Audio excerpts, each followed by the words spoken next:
Hey everyone, this is Shikhar. And this is Seena, and welcome back to Season 2 of The Hive, presented by Superb, where you can find your weekly buzz on campus.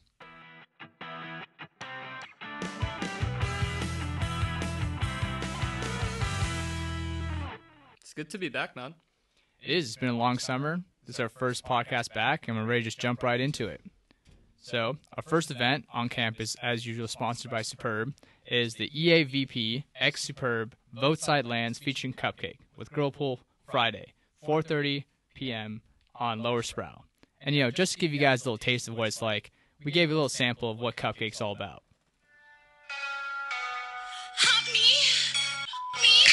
Daddy better make me show you better. Hump me. My tunnel loves a deep throat. So I know that's a lot to take in, Wow. but we brought in our executive senior analyst, Sarah, from Upper Management Superb, Straight from the office. to give you a nice little rundown of what it's about. Yeah, so basically CupcakKe is a new age type of rapper. She's all about sex positivity, the destigmatization of sexual themes in women's rap. She's super casual about it. She's really candid, very genuine. And on top of that, she's just a talented rapper. She has amazing flow. She's a great musician, really talented lyricist. A lot of her lyrics, although they're kind of funny and they can be memey, they're super clever, and she does that in whatever she writes. She writes really funny tweets. And yeah, she's gotten attention from some big names. She does a lot of work with Charlie XCX. She was just recently on a Kalela track. So she's definitely up and coming and already cemented herself. Cardi B shouted her out recently.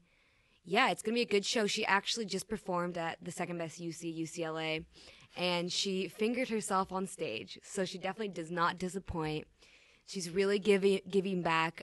She actually helps out a lot with the LGBT community. She gave one of her LGBT fans who was homeless, gave them a few nights stay at a super expensive hotel that she found on Twitter. So yeah, she's all around a great artist, super candid, and really unapologetic. Should be a great show. Awesome. Well, thank you, Sarah. That was, I guess, more than anything I could expect of a rundown. Shiki, what are your thoughts on that? Honestly, I'm hyped up for this event. You should all go. To repeat, it's this Friday from 4:30 to 7. This is actually a voting event, so you can sign up to vote over here. And an artist called Girl Pool, which is an indie rock band, is also going to be performing. So we're going to have a bouncy castle. We're going to have food trucks. It's going to be a great time. You should all come out. We're going to be giving away merch, and breaking double standards. That's what we're about here at Superb. That's definitely what we're about. Okay, so that's this Friday. Coming up Thursday, though, from 7 to 10 p.m. at your favorite bar, Pappy's, we have a comedy open mic night. Sign-up sheet is full, so unfortunately, if you wanted to perform, that's not going to be possible. But you can definitely watch. You can watch, and there's going to be some really fire talent. I remember last time I went with some of my friends, and we were just amazed at how funny some people were. And these are just regular Cal students. These are your classmates in discussion in class. It's going to be a great time, so you should come out. And that's 7 to 10 p.m. this Thursday. Great. And so finally what we have lined up is we're actually screening mid-90s, advanced screening actually, by Jonah Hill. I know it's been a lot of up-and-coming talk about the show. Yep. Not the show, the movie. And so the cast is basically just a bunch of young kids. And the actual plot revolves around this guy named Stevie, a 13-year-old in 90s-era LA, who spends his summer navigating between his troubled home life and a group of new friends, and maybe, going to different areas. They kind of end up skating a little bit. I don't want to spoil too much. In fact, I don't even know what it's really about. But at the end of the day, I think it's going to be one of those summertime classics. It got a 7.6 on IMDb, and it really won Rotten Tomatoes as well. And as we mentioned, Jonah Hill directed and wrote this. So I listened to one of his interviews, and he was super pumped about the movie as well. He's able to express his artistic ambition through this movie. So if you're a fan of him, that'll be awesome as well. So just to recap, that's this Thursday. Shattuck Cinema, 7:30 p.m. movie screening. Get there a bit earlier, though, because there's going to be a line. Yeah. Awesome. Of course, it's all free with Cal ID. Okay, so finally, we wanted to just talk about some events that have been going on outside of our campus. So Seena and I are podcasters. We like to derive our inspiration from good podcasters. Joe Rogan one of your favorites, isn't he? Yeah, so I actually ended up commuting a lot for work this summer. How long was your commute? It was too long. I went almost 3 to 4 hours, but we don't really talk about that. It was a dark time in my life. Traumatic experiences. But yeah, so basically, I ended up just listening to his podcast. I mean, he's a great guy. He's very cultured. A lot of his modeling of how his podcast works, featuring new people, just having a general culture of the topics he's talking about. That's kind of what we like to go for. But more importantly, he's actually had a very specific role in what's been going on in the UFC currently. Indeed, recently. So, in case you were living under a rock, one of the biggest fights of all time happened a few days ago. Khabib versus McGregor. So, Khabib, who was undefeated going into the fight, and spoiler alert, is undefeated coming out of it, absolutely wrecked Conor McGregor, obviously notorious. Khabib, so, I mean, there's so much we can say about this guy.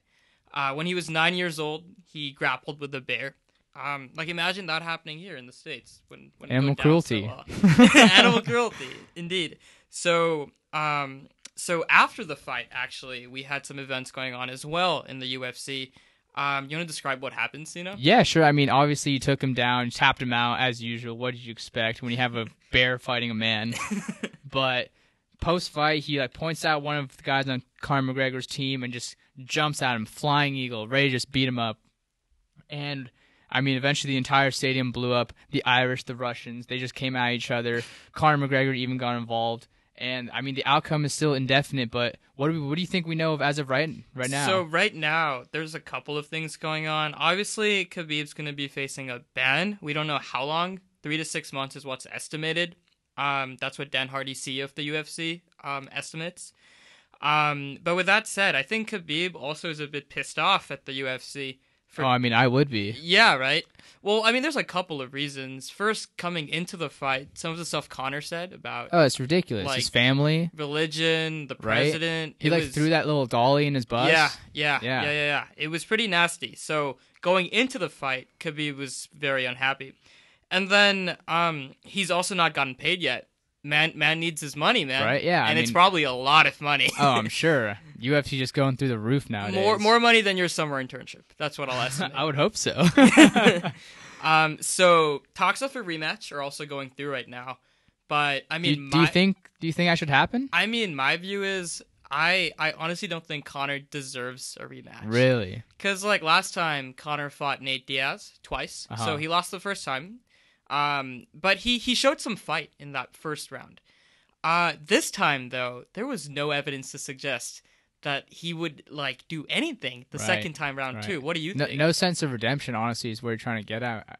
I mean, Conor is just not fit to fight like that. I mean, he's kind of like a 1 to 3 round kind of fast striker kind of guy, but you got a guy like Khabib who has high endurance. I mean, he trained in the mountains, so it's just his stamina in general in terms of oxygen is just his off cardio, his cardiovascular system's off the charts. And you can see that, obviously, in the fight. Right, he's not even just a fitter man. Yeah. McGregor is just taking L's left and right, and he's over here looking like a straight snack, let's be honest. I mean, keep in mind also that McGregor's this 100 million worth guy who's proved himself before. So I think going into the fight, mentality-wise, Khabib was I feel like he's just being economical at that point. Khabib's doing it for his honor, and you can really see that in the press interviews. And just the personalities behind them.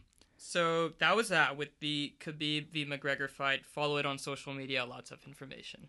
I guess our next topic is, we love talking about him, and who doesn't, let's be honest. Kanye West, back in the news again, this time visiting the Oval Office. Indeed, talking to the president, Mr. Trump. He said a lot of things, didn't he, Seena? He did. He mentioned a lot of things like abolishing the 13th Amendment. He talked a lot about just general equality throughout the states, and I mean, not to bash on Kanye, but I don't think he's one of the most well-fit person to talk about socioeconomic equality in the world. He's not exactly qualified, is he, to be talking about national issues? In terms of education and also personality. I mean, let's be honest, this guy's a little bipolar. I mean, not to also slack on him on a second sense, but his password just is 00000 on his phone. I mean, you see it on the little press conferences. It's kind of funny. I was surprised, man. Kanye has a password like that. I mean, what do you expect? Who's gonna steal Kanye's phone? Right? Who's gonna steal his phone? True. Just jack Kanye's phone. Okay. I think my favorite thing what he said was, he said, "Time is a myth. All we have is now." And I mean, I think this really highlights like the discrepancy between him and artist and him like trying to be the social activist. In your music, you can say stuff like that. You can be as artistically unique you want to be. But when you're talking to the President of the United States and you're talking about national issues that impact millions of Americans, I think saying things like time is a myth or that all we have is now isn't exactly the most... Hell yeah, sick dude. It's a view you probably don't want to maintain. So... people want practicality. Exactly. At the end of the day. Yeah. What was really odd as well was just how Trump was reacting to it. Trump was trying to stay cool. Trump was being like, Kanye is a very good friend of mine. Like, great guy. Yeah. Very nice. There was an odd feeling to the whole event, honestly. Right. So that was huge. That blew up on Twitter as well. I guess that's about it for today. Exactly. That's about it. So yeah, guys, thanks for listening. This was Shikhar. And this is Seena. Make sure to follow us on Instagram at ASUC SUPERB, subscribe on YouTube, and like us on Facebook at Superb Productions. We'll be back next week with some more information. Thanks for listening. Have a good day, guys.